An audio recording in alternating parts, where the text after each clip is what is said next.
Alright, my name is Craig Weller, and today I will be telling you about the importance of why you should use meshtastic. So, if you remember in North Carolina during Hurricane Helene, many communities were cut off or either just completely wiped off the map, and many people were left without communication because the communication networks were down in that area. And some of the only people that were able to establish a solid line of communication were people with meshtastic devices that I will be talking about in this presentation today. So, by decentralizing the communication infrastructure, meshtastic provides a critical failsafe against the inherent fragility of cellular and internet networks, offering low-cost, encrypted, and community-driven lifeline that ensures connectivity during natural disasters, infrastructure failures, or remote exploration. Today, we will explore the need for communication failsafes, the importance of digital privacy, and the fun that meshtastic can bring.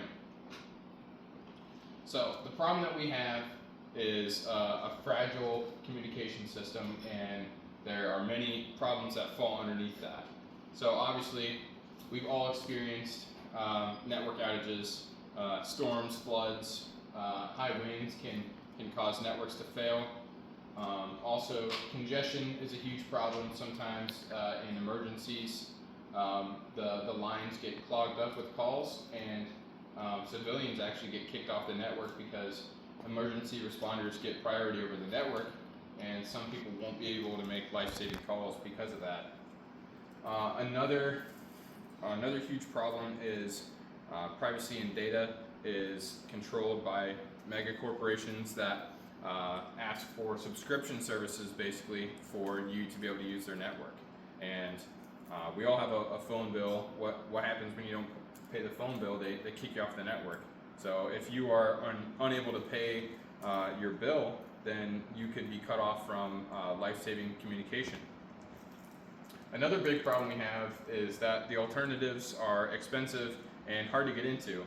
Things like ham radio are expensive. The hardware is expensive, and it's also hard to get into because it's a federal license that you have to take a rigorous test for, and the test is legitimately hard, and that steers a lot of people away because it's just so hard to get into. And the solution is meshtastic. So meshtastic is a decentralized, people-based network, and it runs off of a mesh system. So each device will send a message, and then each device can also hop messages from one device to another. So it's like a mesh system that each device can rely on. There are different types of devices. The one that I have today, I built for around $40 to $50. And all of the technology is extremely inexpensive and easy to use. I 3D printed the case, but now that meshtastic is becoming more popular, there are manufacturers coming out with out-of-the-box, ready-to-go devices. All you have to do is charge them up and they're ready to go. And all of these devices are, again, extremely cheap and easy to get into. There are also several different roles that each device can play. And the default is the client role, which you can send messages, but it also uses itself as a hopping off point for other messages. There's the client mute, which you can send messages, but it doesn't use your device as a hopping off point. And then there are repeaters.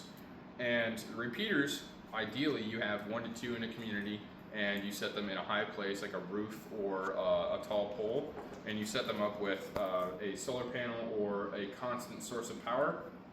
And the ideal system is that you have, again, 1 to 2 repeaters in each community, and all the repeaters do is hop messages. They can't send messages, and all they can do is just hop messages from one repeater to another. And ideally you have all of your community running on client mute, so then they use that repeater to get the messages out of the community into other parts of the surrounding area.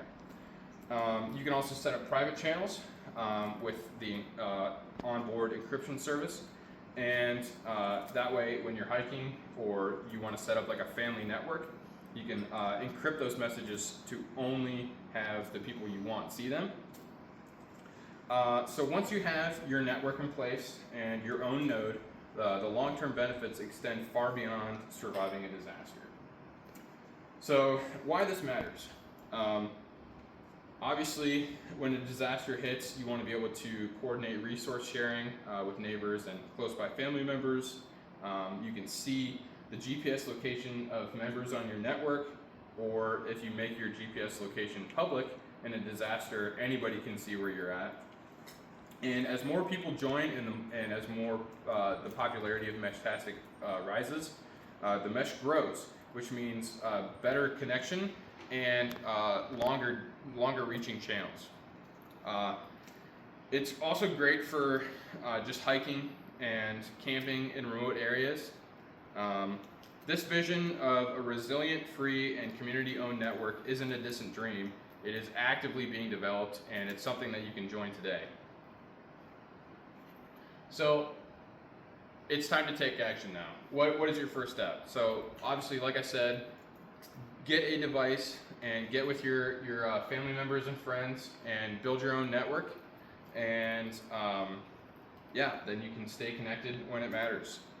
So today we analyzed the fragility of our current communication system, the decentralized hop solution provided by meshtastic, and the future of community resilience that this tech offers.